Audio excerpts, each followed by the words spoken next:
بسم الله الرحمن الرحيم ياسين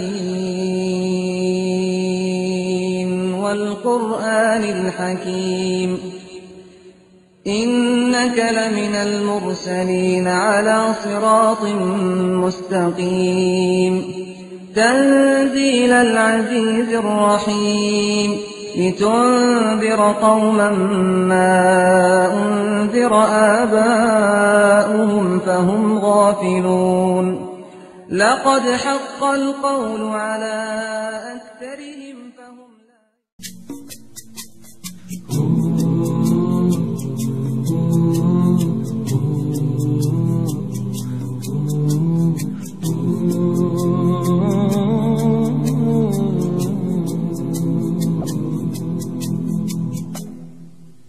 We once had a teacher, the teacher of teachers.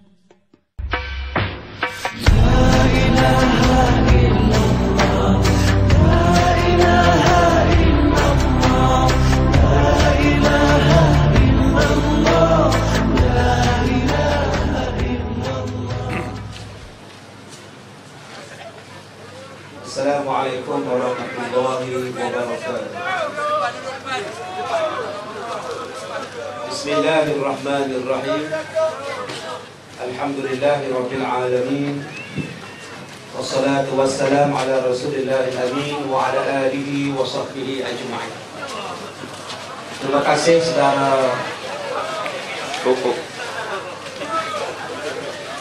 Amin selaku pengacara majlis. Yang saya hormati pada malam ini tetamu kita Al-Fadhil Ustaz Azhar Idrus, Barisan Ahli Jabatan Kuasa Pusat Pendidikan Al-Barakah, kepada semua tetamu-tetamu yang datang dari seluruh pelosok tanah air, yang datang dari Singapura, datang dari Johor, Melaka, sebenarnya ada daripada Sabah dan Sarawak yang turut hadir pada malam ini. Dan Alhamdulillah saya ucapkan ribuan terima kasih kepada semua yang hadir, yang memberikan sokongan, yang memberikan bantuan kepada kami sehingga dapat menjayakan program kemuncak pada tahun ini untuk Ma'al Hijrah. Tuan-tuan yang dirahmati Allah, InsyaAllah pada malam ini kita akan mengadakan dua pusingan untuk sesi bersama dengan kami berdua. Dan saya mulakan dengan ucapan saya ataupun ceramah saya, kemudian akan disambung oleh Ustaz Azhar Idrus, kemudian disambung dengan saya dan ditutup oleh Ustaz Azhar Idrus. Dan kita akan sama-sama menjawab soalan-soalan yang diajukan kepada Ustaz Azhar pada malam ini.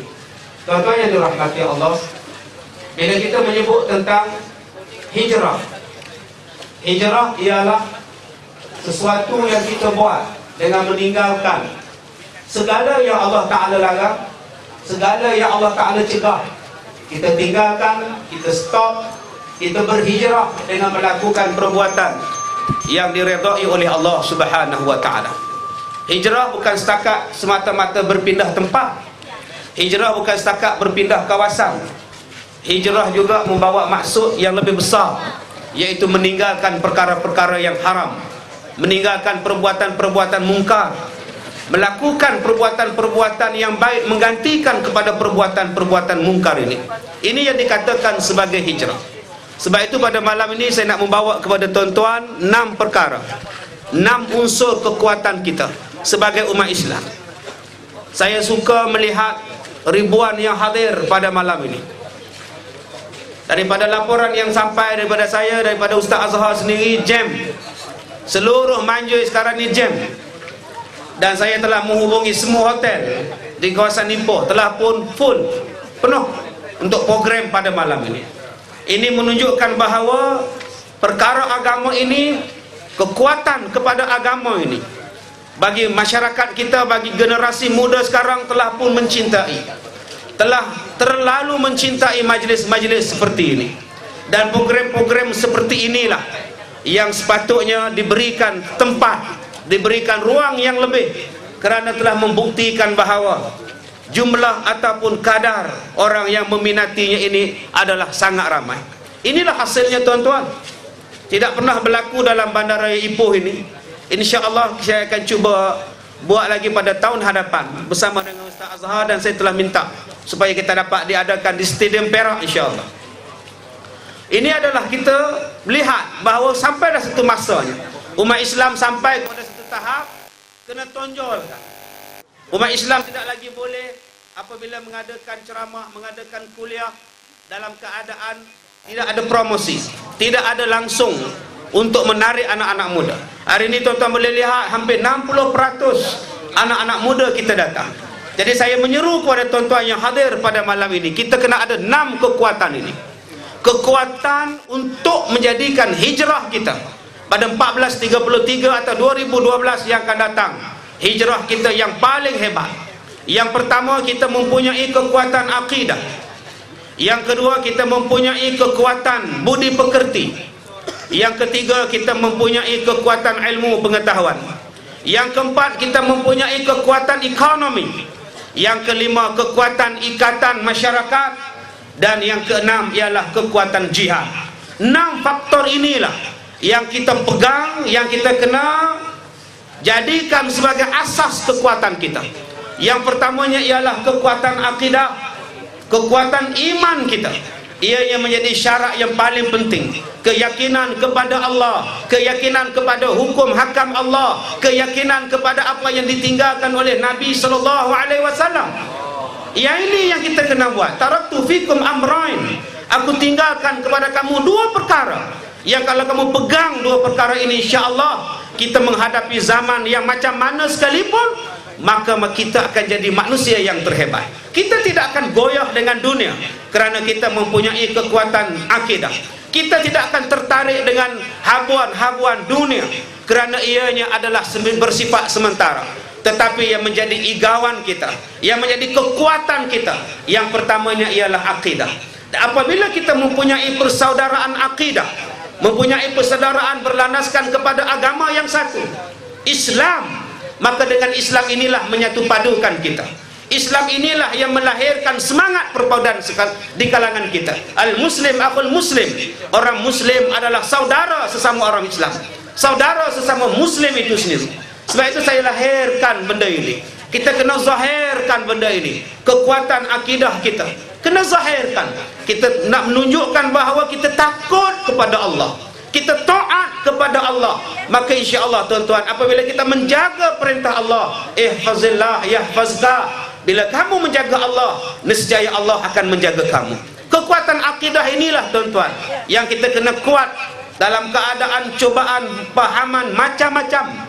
Kalau dulu pahaman yang menggugat akidah umat Islam, yang menggugat pemahaman umat Islam ialah khurafat, yang berbentuk percaya kepada pokok besar, percaya kepada batu besar, percaya kepada cincin, percaya kepada rantai. Tetapi hari ini kita melihat gangguan akidah kita lebih daripada itu. Akidah kita hari ini gangguan yang datang daripada segenap penjuru. Orang tidak lagi pergi melihat kepada pokok yang besar, tidak lagi percaya bahawa di situ ada penunggu, di sini ada hantu besar dan sebagainya. Yang mengganggu kita ialah cubaan-cubaan daripada Yahudi dan Nasara. Walan tarda ankal yahud walan nasara.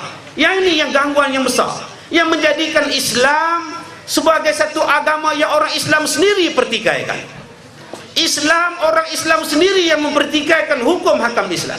Islam menjadi satu benda yang orang Islam sendiri tak yakin kepada dia. Sudah sampai masa dia untuk hijrah kita ini. Kekuatan akidah ini kita gembelengkan bersama. Yang keduanya ialah kekuatan akhlak. Kita nak menggambarkan bahawa Nabi Muhammad sallallahu alaihi wasallam itu liutammima makarimal akhlak. Datangnya Nabi sallallahu alaihi wasallam untuk menyempurnakan akhlak. Tidak ada akhlak yang lebih sempurna, yang lebih baik daripada akhlak Nabi Muhammad sallallahu alaihi wasallam. Maka kekuatan kita ini bergantung kepada akhlak kita, cara bertutur kita, cara berkomunikasi kita, cara kita berhubungan, sama ada berhubungan dengan Allah atau berhubungan dengan manusia. Hablum minallah wa hablum minan nas, memerlukan kekuatan akhlak. Orang kafir, orang bukan Islam tak boleh jalan kita daripada sudut akhlak kalau kita mengikut akhlak yang dibawa oleh Nabi sallallahu alaihi wasallam. Kita akan melahirkan generasi yang menghormati ibu bapa, generasi muda yang menghormati orang-orang tua, generasi muda yang mengasihi anak-anak kecil. Kita menjadikan generasi yang berakhlak, yang tutur katanya sopan, tindak tanduknya adalah terbaik, yang menjadi gambaran kepada umat Islam yang akan datang. Saya seronok melihat tuan-tuan dengan gambaran akhlak kita. Bila kita arahkan bersolat di padang, kita bersolat di padang. Bila kita mengatakan bahawa kita terpaksa lewatkan majlis pada malam ini, tuan-tuan dalam keadaan redha, dalam keadaan sabar. Akhlak yang sangat hebat tuan-tuan. Begitu juga bila kita arahkan, jangan parking tepi jalan, jangan letak kereta di sini dengan bantuan rela, tuan-tuan dapat mengikutnya. Ini adalah akhlak. Tujuannya apa? Tujuannya nak menjamin program sesuatu benda itu berjalan. Dan yang ketiga, kekuatan ilmu. Inilah yang sebab saya lahirkan, dan inilah yang Ustaz Azhar juga selalu sebut dalam siri kuliah-kuliah beliau, kekuatan ilmu kita.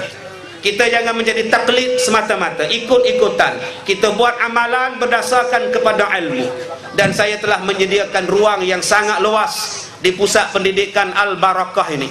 Kita melahirkan generasi muda, generasi muda yang seusia 6 tahun sudah pun belajar menghafaz Al-Quran. Sehinggalah sekarang kita mempunyai ratusan pelajar tahfiz, dan kita telah pun dalam perancangan membina tahfiz yang lebih besar di kawasan Manjui ini, untuk melahirkan generasi-generasi yang bukan setakat boleh memahami Al-Quran dengan baik, malah menerajui, menjadi penggembeling masyarakat pada masa hadapan. Saya maklumkan pada tuan-tuan, mak tahfiz kami di sini baru saja membuat temudega. Yang kita nak ambil cuma 15 orang, tetapi yang datang ialah 600 orang untuk temudega. Kerana apa? Kerana dasar yang kita buat, kita mencerminkan kecemerlangan. Kami bukan setakat belajar bahasa Arab, bukan setakat belajar bahasa Melayu, bahasa Inggeris. Kami juga memperkenalkan bahasa Mandarin dan bahasa Tamil untuk pengajian tahfiz ini. Untuk apa? Melengkapkan anak-anak muda kita sebagai golongan pendakwah yang bukan setakat berdakwah kepada orang-orang Melayu, orang-orang Islam semata-mata, tapi kita akan berjalan jauh lebih daripada itu dengan kekuatan-kekuatan ini. InsyaAllah kita sambung selepas ini pada pusingan yang kedua. Saya mempersilakan yang berbahagia Ustaz Azhar Idrus untuk menyampaikan kuliahnya. Wallahu a'lam. Assalamualaikum warahmatullahi wabarakatuh. Bismillahirrahmanirrahim. Alhamdulillahirabbil alamin. Wassalatu wassalamu ala habibina wa syafi'ina wa dhukrina wa maulana wa qudwatina wa uswatina sayyidina Muhammadin wa ala alihi wa sahbihi ajma'in. Amma ba'd. Yang dihormati teman panel saya pada malam ini, Al-Fadhil Dr. Muhammad Kazim Ilyas, ahli jawatan kuasa penganjur. Seterusnya saya ringkaskan muslimin dan muslimat, hadirin dan hadirat sekalian, sama-sama kita panjatkan syukur kehadrat Subhanahu wa taala dapat kita berada pada padang di bersebelahan dengan pusat pendidikan Al-Barakah ini dalam satu sesi ceramah sempena hijrah. Mudah-mudahan susah payah kita pada malam ini terhitung sebagai suatu amal soleh di sisi Allah Subhanahu wa taala. Alhamdulillah, kita panjatkan syukur juga kepada Allah, kita masih bernyawa pada malam ini. Pada masa yang sama, malaikat Israel alaihissalam mengambil nyawa saudara-saudara kita di seluruh dunia. Dalam masa yang sama sekarang, berapa ramai hak mati pun kita tak tahu. Di samping hak beranak, hak baru. Tapi tak apa, kita teruskan akan hayat kita sebagaimana MOU, perjanjian kita dengan Allah. Di zaman kita berada di alam roh lagi, Allah tanya kita, alastu bi rabbikum, adakah apabila kamu dilahirkan ke dunia kayak gini, masing-masing beranak hidup di dunia kayak gini, adakah kamu akan memperhambakan diri kepada aku? Alastu bi rabbikum, adakah kamu akan bersusah payah untuk mentolong agama aku? Adakah kamu sudi menjadi hamba-Ku? Adakah kamu akan beribadah kepadaku? Adakah kamu akan bertuhankan aku? Qalu bala syahidna, kita semua telah jawab dulu dalam perjanjian dengan Allah.